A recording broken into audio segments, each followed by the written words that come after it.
Hi, I'm Jeremy Thomas, and some of you may know that I've taught several courses at Chafer Theological Seminary, also pastor at Spokane Bible Church here in Spokane, Washington.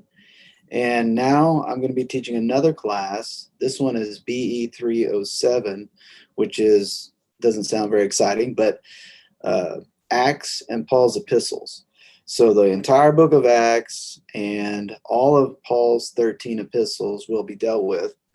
And I'm going to tell you a little bit about the course to see if you're interested. This may be something that you want to take as a course.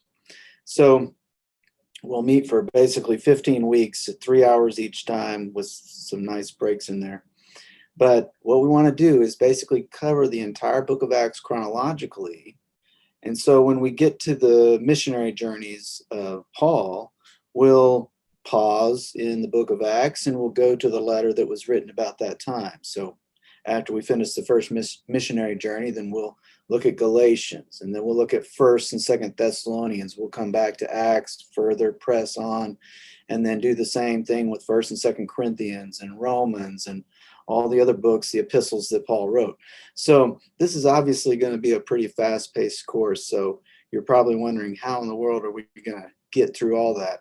I'm wondering the same thing too. But my basic plan is to really focus on a key word for each book so that you will be able to remember the book of Acts by one word. So if you want to think about, let's just say, the book of Colossians, there's one word that really summarizes Colossians, and that's Christ.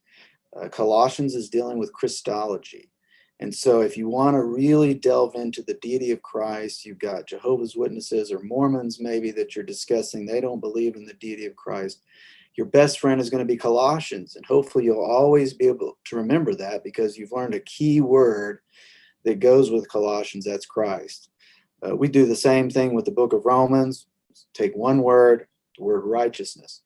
And then we're going to look at God's righteousness and how Christ's righteousness can be imputed to us, how we can become righteous positionally, experientially, and finally, ultimately in the resurrection, and how God himself maintains his righteousness through his dealings with sinful mankind to bring apart people to him.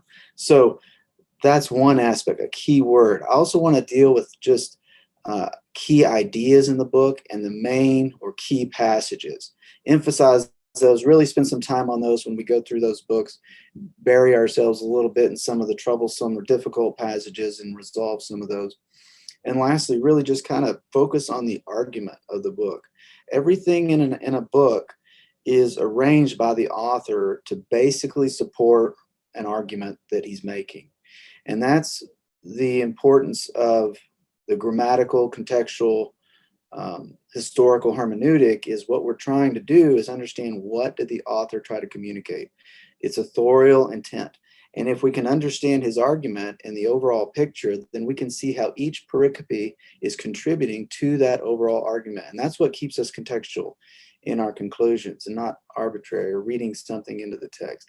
So I'd just like to invite you to consider this course for fall 2022. It's BE 307, Acts and Paul's epistles. And yes, it's going to be fast, but hopefully it'll be fun.